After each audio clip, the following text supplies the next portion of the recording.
Assalamualaikum warahmatullahi wabarakatuh.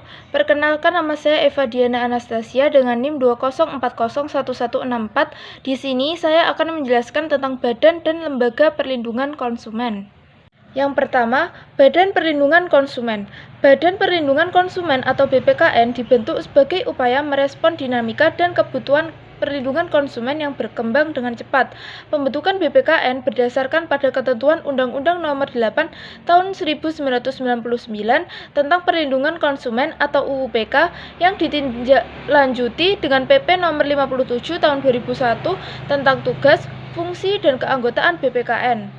Badan Perlindungan Konsumen Nasional atau BPKN terdiri atas 15 orang sampai 25 orang anggota. Fungsi dan tugas BPKN ditetapkan dalam pasal 33 dan 34 UU Nomor 8 Tahun 1999 tentang Perlindungan Konsumen sebagai berikut. Yang pertama, memberikan saran dan rekomendasi kepada pemerintah dalam rangka penyusunan kebijakan di bidang perlindungan konsumen. Yang kedua, melakukan penelitian dan pengkajian terhadap peraturan perundang-undangan yang berlaku di bidang perlindungan konsumen. Yang ketiga, melakukan penelitian terhadap barang dan atau jasa yang menyangkut keselamatan konsumen. Kemudian yang keempat, mendorong berkembangnya lembaga perlindungan konsumen swadaya masyarakat. Yang kelima, menyebarluaskan informasi melalui media mengenai perlindungan konsumen dan memasyarakatkan sikap keberpihakan kepada konsumen. Yang keenam, menerima pengaduan tentang perlindungan konsumen dari masyarakat, lembaga perlindungan konsumen swadaya masyarakat, atau pelaku usaha dan melakukan survei yang menyangkut kebutuhan konsumen. Yang ketujuh, mampu menguraikan lembaga perlindungan konsumen yang meliputi peran, fungsi, dan tugas. Kemudian lembaga perlindungan konsumen. Lembaga Perlindungan Konsumen Swadaya Masyarakat berkaitan dengan implementasi perlindungan konsumen UU Nomor 8 Tahun 1999 tentang perlindungan konsumen mengatur tugas dan wewenang LPKSM sebagaimana dalam pasal 44, yakni sebagai berikut. Yang pertama, pemerintah mengakui lembaga perlindungan konsumen swadaya masyarakat yang memenuhi syarat. Yang kedua, lembaga perlindungan konsumen swadaya masyarakat memiliki kesempatan untuk berperan aktif dalam mewujudkan perlindungan konsumen. Yang ketiga, tugas lembaga perlindungan konsumen swadaya masyarakat meliputi kegiatan menyebarkan informasi dalam rangka meningkatkan kesadaran atas hak dan kewajiban dan kehati-hatian konsumen dalam mengonsumsi barang dan atau jasa. Kemudian memberikan nasihat kepada konsumen yang memerlukannya. Lalu bekerja sama dengan instansi terkait dalam upaya mewujudkan perlindungan konsumen. Kemudian membantu konsumen dalam memperjuangkan haknya, termasuk menerima keluhan dan pengaduan konsumen. Kemudian melakukan pengawasan bersama pemerintah dan masyarakat terhadap pelaksanaan perlindungan konsumen. Selanjutnya, Yayasan Lembaga Konsumen Indonesia. Di Indonesia, gerakan perlindungan konsumen ditandai dengan berdirinya Yayasan Lembaga Konsumen Indonesia atau YLKI pada tanggal 11 Mei 1973. YLKI ini didirikan dengan tujuan untuk membantu konsumen Indonesia agar tidak dirugikan dalam mengonsumsi barang dan atau jasa. Kehadiran lembaga konsumen, terutama YLKI, merupakan langkah maju dalam perlindungan konsumen karena dalam upaya mencapai tujuannya, YLKI melaksanakan berbagai kegiatan yang dilakukan melalui beberapa bidang, yaitu bidang penelitian, bidang pendidikan, bidang penerbitan warta konsumen dan perpustakaan, bidang pengaduan, bidang umum, dan keuangan. Di dalam kegiatan dan segala aktivitasnya, tentu saja organisasi konsumen seperti Yayasan Lembaga Konsumen Indonesia atau YLKI bertindak dalam kapasitasnya selaku perwakilan konsumen. Walaupun demikian, keduanya memiliki tujuan yang sama, yaitu melayani dan meningkatkan martabat dan kepentingan konsumen.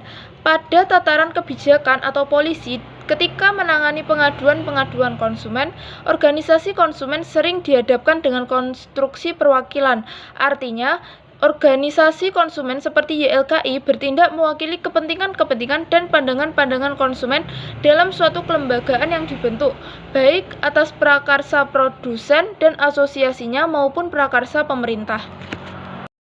Lalu yang ketiga, Badan Penyelesaian Sengketa Konsumen. Berdasarkan pasal 49 ayat 1 UU Nomor 8 Tahun 1999 tentang perlindungan konsumen, pemerintah membentuk Badan Penyelesaian Sengketa Konsumen di daerah kabupaten atau kota dalam rangka mendukung pelaksanaan dan penyelenggaraan perlindungan konsumen melalui penyelesaian sengketa konsumen di luar pengadilan. Badan Penyelesaian Sengketa Konsumen adalah badan yang bertugas menangani dan menyelesaikan sengketa antara pelaku usaha dan konsumen. Pemerintah pusat membentuk BPSK di Provinsi Khusus, Daerah Khusus Ibu Kota Jakarta, dan Kabupaten atau Kota. Susunan keanggotaan BPSK terdiri dari Ketua Merangkap Anggota, Wakil Ketua Merangkap Anggota, dan anggota. Anggota setiap unsur tidak seimbang dan ganjil, paling sedikit 3 orang atau paling banyak berkumpul 5 orang dengan mempertimbangkan keterwakilan masing-masing unsur dalam jumlah yang dan sesuai dengan beban kerja BPSK setempat. Tugas dan wewenang penyelesaian sengketa konsumen meliputi melaksanakan penanganan dan penyelesaian sengketa konsumen dengan cara melalui atau arbitrase atau konsiliasi. Kemudian yang kedua, memberikan konsultasi perlindungan konsumen. Yang ketiga, melakukan pengawasan terhadap pencantuman klausula baku. Yang keempat, melaporkan kepada penyidik umum apabila terjadi pelanggaran ketentuan dalam undang-undang ini. Yang kelima, menerima pengaduan baik tertulis maupun tidak tertulis dari konsumen tentang terjadinya pelanggaran terhadap perlindungan konsumen. Yang keenam, melakukan penelitian dan pemeriksaan sengketa konsumen. Yang ketujuh, memanggil pelaku usaha yang diduga telah melakukan pelanggaran terhadap perlindungan konsumen. Yang kedelapan, memanggil dan menghadirkan saksi, saksi ahli, dan atau setiap orang yang dianggap melanggar undang-undang ini.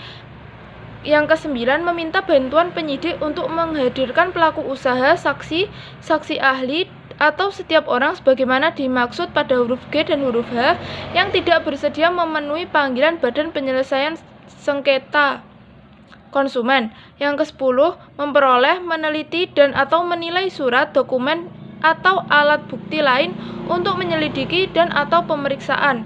Yang ke-11, memutuskan dan menetapkan ada atau tidak adanya kerugian di pihak konsumen. 12. Memberitahukan putusan kepada pelaku usaha yang melakukan pelanggaran terhadap perlindungan konsumen.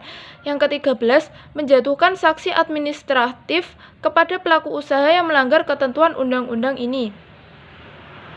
Sekian yang dapat saya sampaikan tentang Badan dan Lembaga Perlindungan Konsumen. Terima kasih sudah menonton. Wassalamualaikum warahmatullahi wabarakatuh.